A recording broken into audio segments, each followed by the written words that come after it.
Avec cette activité, nous commençons un nouveau chapitre, chapitre 9, la quantité de matière. Alors avec les secondes 5, on avait déjà avancé un petit peu l'activité en classe, mais je vais réexpliquer depuis le début. Donc cette activité sur le basilic. Alors on vous présente une plante, le basilic, et on vous donne sa composition. Voilà, cette plante contient de l'eau, des ions calcium, etc. Dans un premier temps, dans la question 1, on vous demande de remplir la première colonne de ce tableau. Et donc pour chaque ingrédient du basilic, on vous demande de savoir quel est le type d'entité. Entité, c'est soit atome, soit ion, soit molécule. Donc l'eau, c'est bien sûr une molécule. L'ion, la réponse est déjà donnée, c'est un ion. L'acide oléique, c'est une molécule, ainsi que la vitamine A. Ensuite, on vous demande de calculer la masse de chacune de ces entités. Alors, pour l'eau, on va faire un exemple pour l'eau. Eh bien, la masse d'une molécule d'eau, c'est la masse des atomes qui la composent. Or, étant donné que la formule de l'eau est H2O, eh bien, sa masse, c'est la masse de 2 atomes d'hydrogène plus un atome d'oxygène. Voilà, c'est ce que j'ai écrit ici. 2 fois la masse d'un atome d'hydrogène plus 1 fois la masse de l'oxygène. Vous avez les masses qui sont données dans l'activité. Donc, vous remplacez la masse d'hydrogène par sa valeur, celle de l'oxygène également, et vous devez trouver cette valeur-ci. Vous faites la même chose pour les autres entités. Alors, l'ion calcium, elle était déjà donnée, donc c'est simple. L'acide oléique, eh bien, vous refaites la même chose. Elle est composée de 18 carbones, donc c'est 18 fois la masse d'un atome de carbone, plus 34 fois la masse d'un atome d'hydrogène, plus 2 fois la masse d'un atome d'oxygène. Et vous trouvez cette valeur-là que vous mettez ici. Même chose, je vous laisse faire la vitamine A et vous devez trouver ceci. Ensuite, une fois qu'on connaît la masse d'une seule molécule, on vous demande de trouver le nombre de molécules dans 100 g de basilic. Or, d'après ce document, on vous donne la composition pour 100 g de basilic justement, et les masses de ces entités qui sont dans le basilic. Donc on a 90,8 g d'eau. Or, on vient de calculer que une molécule d'eau a cette masse. Et on veut connaître le nombre de molécules dans cette masse. Donc ensuite, il suffit de faire un produit en croix.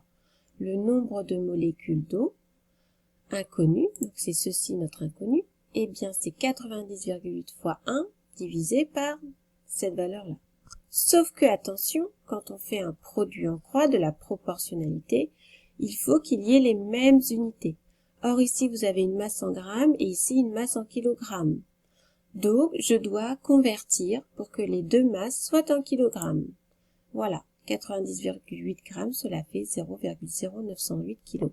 Et maintenant, je peux faire mon produit en croix, qui est donc de 0,0908 multiplié par 1 divisé par 994 fois 10 puissance moins 26. Et j'aurai donc mon nombre inconnu là de molécules d'eau.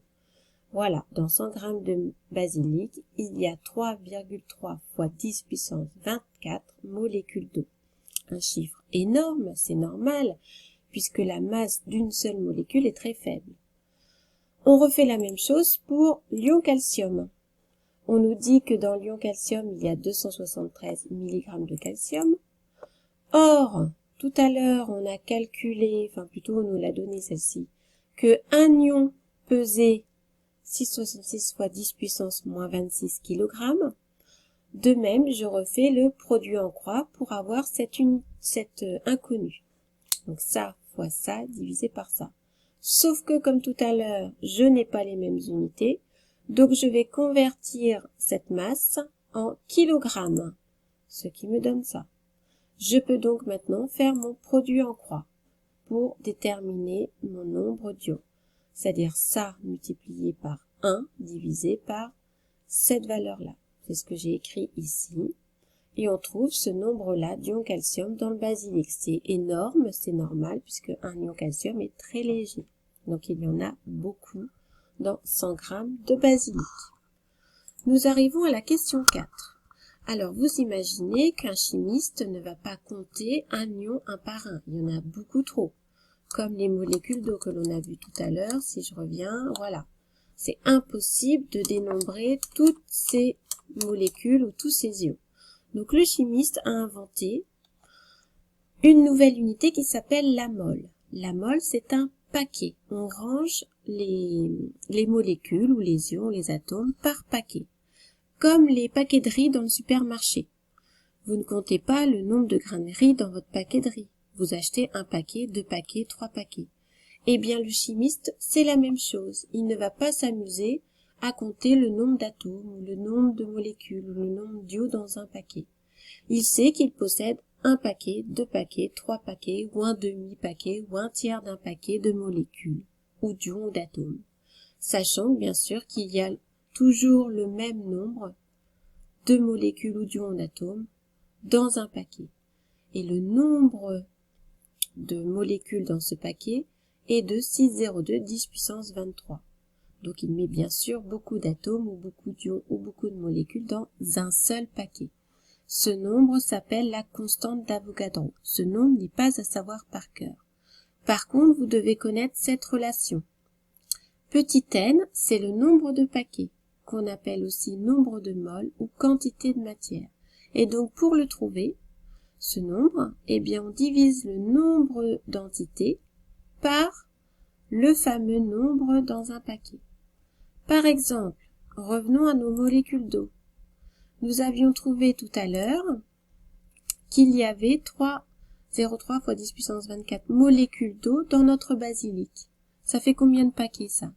Eh bien, je divise par la quantité de molécules dans un seul paquet, c'est-à-dire le fameux 6,03 10 puissance 23, constante d'Avogadro, et je trouve le nombre de paquets, c'est-à-dire le nombre de moles. Donc, dans ce basilic, c'est comme si vous aviez un peu plus de 5 paquets de molécules d'eau. Donc, on appelle ça des moles d'eau. On fait la même chose pour le nombre de moles d'ion calcium. Je divise mon nombre de moles d'ion calcium par la constante d'Avogadro. Je divise le nombre d'ion calcium par la constante d'Avogadro. Ce nombre, je l'ai calculé tout à l'heure. Je le divise par le nombre d'ions que je peux mettre dans un paquet, toujours cette constante d'Avogadro, et ça me donne le nombre de paquets qu'il y a dans le basilic. Donc vous voyez, le basilic contient moins d'un paquet, beaucoup moins d'un paquet d'ion calcium. Il possède 0,0068 mol d'ion. Voilà pour cette activité. Donc je vous conseille de refaire ces calculs bien à tête reposée sans regarder la correction, puis à nouveau regarder la correction pour voir si vous avez compris. Ensuite, vous aurez des exercices à faire pour la prochaine fois.